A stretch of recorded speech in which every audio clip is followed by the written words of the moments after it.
नमस्कार, मैं डॉक्टर अजय कुमार झा अपने जियो पॉलिटिक्स चैनल पर जियो पॉलिटिक्स टुडे एंड टुमारो। मैं आगे अपनी बात शुरू करूँ उससे पहले मेरा आपसे रिक्वेस्ट है, आग्रह है कि आप कृपया मेरे इस चैनल को ज़रूर सब्सक्राइब कर लें, लाइक भी करें और शेयर भी करें। आज का मेरा मुद्दा जो मोदी और बाइडेन का समिट 22 जून को होने वाला है अमेरिका में, उस विषय पर है। मोदी और बाइडेन ये दो इम्पॉर्टेंट पॉलिटिकल लीडर, जो ग्लोबल पॉलिटिकल लीडर हैं, ये काफ़ी चर्चा में इन दिनों रहे हैं। बाइडेन साहब तो अमेरिका के प्रेसिडेंट हैं, इसलिए जो भी वहाँ का प्रेसिडेंट होता है वो तो चर्चा में होता ही है। लेकिन भारत के प्राइम मिनिस्टर की चर्चा मोदी जी के आने के बाद से ग्लोबल लेवल पर काफ़ी बढ़ गई है, ये तो हम सबों को पता है। और जिस तरह से भारत की छवि बनी है, उसकी वजह सिर्फ यह नहीं है कि यह भारत के प्रधानमंत्री हैं, बल्कि इसलिए ज़्यादा बड़ी है कि भारत अब वह भारत नहीं है जो कुछ साल पहले तक था। ठीक है, भारत का एक इम्पोर्टेंस बराबर रहा है जियो पॉलिटिक्स में, इससे भी हम इनकार नहीं कर सकते हैं, अलग अलग तरीके से रहा है। परंतु जिस तरह से अब भारत के आधार पर बहुत सारी चीज़ें तय होती हैं इंटरनेशनल डिप्लोमेसी के लेवल पर, वो चीज़ें अभी अब हाल के समय में देखने को मिली हैं मोदी जी के बाद से। और उसके 3 प्रमुख वजह हैं जिसको मोदी जी ने ये बढ़ाया है। पहला वजह है, मैं उससे सबसे अंत में कहूँगा, लेकिन मैं दूसरा वजह बताता हूँ, जो इंडिया की इकोनॉमी है। जिस तरह से इंडिया फास्ट ग्रोथ अपना का जिस ट्रैक पर जा रहा है, इंडिया की इकोनॉमी जा रही है, आज 5th इकोनॉमी हम माने ही जा रहे हैं इस, लेकिन बहुत जल्द हो सकता है कि 2024 में ही हम 4th लार्जेस्ट इकोनॉमी बन जाएं, और 26-27 माना तो ये जा रहा है कि 30 तक, लेकिन मुझे पूरी उम्मीद है जिस तरह से चीज़ें चल रही हैं, मोदी जी के द्वारा चलाई जा रही हैं, कि 27 तक तो निश्चित तौर पर Bharat 3rd major power economy में बनने जा रहा है। ये एक बहुत इम्पॉर्टेंट वजह है। लेकिन आज भी जो है, आज हम लोग करीब करीब $4.25 ट्रिलियन की इकोनॉमी के लेवल पर हम लोग आ चुके हैं।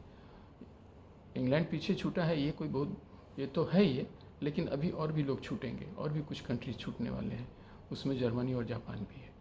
इसके बाद भारत का ही नंबर आने वाला है जो इन कंट्रीज़ के ऊपर जाएगा। तो ये एक बहुत बड़ी बात है और एक कारण है जिसकी वजह से भारत की ताकत को अब रिकॉग्नाइज़ किया जा रहा है। और दूसरा, जो डिफेंस सेक्टर और at the same time space sector, defence sector और स्पेस सेक्टर में भारत अभी भी काफ़ी कमज़ोर है कंपैरेटिवली जो दुनिया के टॉप मोस्ट पावर्स। लेकिन बावजूद इसके अब भारत वह नहीं है जो आज से 9-10 साल पहले था, उससे काफ़ी भारत आगे आ चुका है। और ख़ास करके मिसाइल्स में जितने भारत ने अपने एक्सपेरिमेंट्स किए हैं और जहाँ तक आकर के पहुँचा है, मिसाइल्स टेक्नोलॉजी में, स्पेस टेक्नोलॉजी में, मिलिट्री मसल्स पावर आप कह सकते हैं उसमें, कि इसका कंबाइंड इफ़ेक्ट बहुत ही ज़्यादा पड़ा है।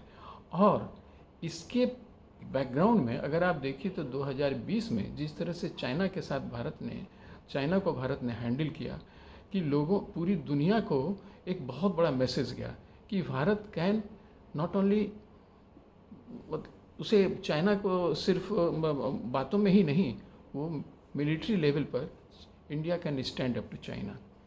और वो मामूली तरीके से नहीं, बल्कि सच पूछिए तो भारी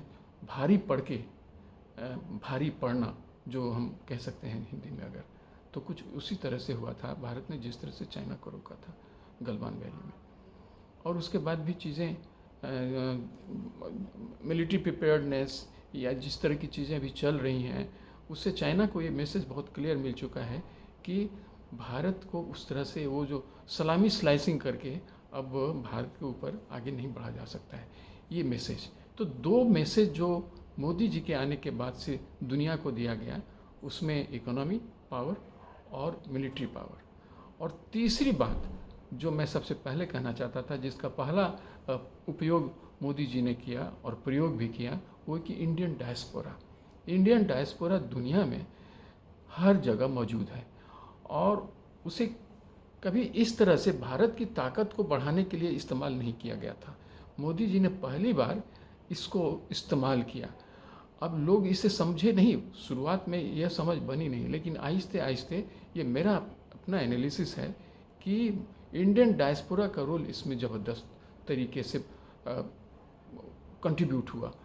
और ऐसा नहीं था कि इंडियन डायस्पोरा पहले नहीं थी, और पहले भी वो एक महत्वपूर्ण पॉपुलेशन ग्रुप रही है अमेरिका में, वेस्टर्न कंट्रीज़ में, खास करके अमेरिका, इंग्लैंड में, और इधर ऑस्ट्रेलिया, कनाडा में तो है ही है।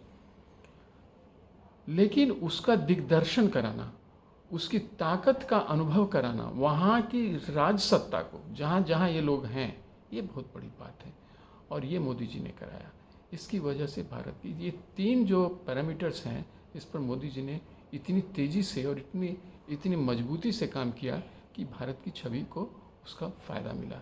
और अब जो मोदी जी यूएस जा रहे हैं, ये इनके पिछले 9 साल के इतिहास में ये तो अब तक कई बार अमेरिका जा चुके हैं, लेकिन यह पहली बार है कि स्टेट विजिट में ये जा रहे हैं। और स्टेट विजिट में प्रधानमंत्री मनमोहन सिंह भी गए थे 2009 में। उसके बाद मोदी जी ही जा रहे हैं। मोदी जी जा रहे हैं, वो भी एक लंबे समय के बाद जा रहे हैं स्टेट विजिट में। और स्टेट विजिट का महत्व अमेरिका ने कुछ ज़्यादा ही बढ़ा करके रखा हुआ है। बातें तो सब वही होती हैं, ट्रंप से भी मुलाकात हुई, बाइडेन, ये जो ओबामा साहब हैं उनसे भी मुलाकात हुई थी मोदी जी की, तो सब कुछ तो वैसा ही रहा। लेकिन उसे एक स्टेटस प्रदान किया गया है कि स्टेट विजिट, मतलब जब अब जैसे बाइडेन साहब जब से आए हैं, ये तीसरे राज्याध्यक्ष ही हैं या राष्ट्राध्यक्ष ही हैं, मतलब अब गवर्नमेंट के हेड ही हैं जिन्हें अमेरिका स्टेट विजिट पर बुला रहे हैं। इसके पहले फ्रांस के प्रेसिडेंट गए और साउथ कोरिया के भी प्राइम मिनिस्टर गए थे। तो अब इसे काफ़ी गंभीरता से और सीरियसली लिया जा रहा है। और चूंकि स्टेट विजिट एक इम्पॉर्टेंट विजिट अमेरिका उसे मानता है, हम लोग भी मानते हैं, दुनिया भी मानती है, तो निश्चित तौर पर इसके प्रभाव भी ज़्यादा बड़े होंगे। और ये एक सिग्नल, एक मैसेजिंग भी है जो दुनिया को इससे दिया जाएगा और दुनिया को मिलेगा कि भारत अमेरिका के ज़्यादा क्लोज होता चला जा रहा है। और जस्ट आपस में बातचीत का ही मैसेजिंग नहीं होगा, बल्कि कई संधियाँ होंगी, जो अलायंसेस होंगी, जो बाईपोलर, आप नहीं, मतलब आप इसे कह सकते हैं कि 2 राष्ट्र के बीच में जो संधियाँ होंगी, उस कंटेक्स्ट में कई चीज़ों पर बातें होंगी। उसमें हेल्थ पर होंगी, स्पेस सेक्टर में होंगी, जो मिलिट्री सेक्टर है उसमें होंगी, बहुत सारी चीज़ें हैं। अब इस लिहाज से मुझे लगता है कि ये एक बहुत ही इम्पॉर्टेंट विजिट है और इसका फलाफल, इसका इम्पैक्ट उनके विजिट के पूरा होने के बाद और दिखेगा, क्योंकि चाइना को बहुत क्लियर मैसेज इससे मिलेगा और मिलना शुरू हो चुका है, क्योंकि चाइना इसके लिए वरीड भी है। साथ ही साथ ये रसिया को भी एक मैसेज जा रहा है कि आप के साथ तो हमारे संबंध हैं और रहेंगे, लेकिन अब कुछ चीज़ें थोड़ा इस तरह से चलनी चाहिए जिसमें भारत के स्टेट पर किसी तरह का कभी कोई आघात आपकी ओर से भी ना पड़े। ये बातें भी होंगी। और निश्चित तौर पर वेस्टर्न कंट्रीज़ के साथ NATO प्लस की बात भी अभी हुई थी, जो अमेरिका में इस पर बिल भी लाने की बात हुई थी और बिल भी लाया गया था एक हाउस में। तो अभी वो उसको भारत ने बिल्कुल नकार दिया कि नहीं, अभी NATO प्लस में इंडिया के शामिल होने का कोई कारण नहीं बनता है। और वैसा वो NATO प्लस का कोई खास अर्थ है भी नहीं, क्योंकि NATO प्लस वो NATO ऑर्गेनाइजेशन से बाहर का ऑर्गेनाइजेशन होगा, जिसमें बस संधियाँ होंगी, बातचीत होंगी, एक दूसरे को लोग कोऑपरेट करेंगे। तो वो तो अभी भी हो रहा है, इसलिए उसको मोदी सरकार ने बिल्कुल, अभी हमारे फॉरेन मिनिस्टर जो हैं उन्होंने इस बात का खंडन कर ही दिया है कि भारत को उसमें कोई रुचि नहीं है।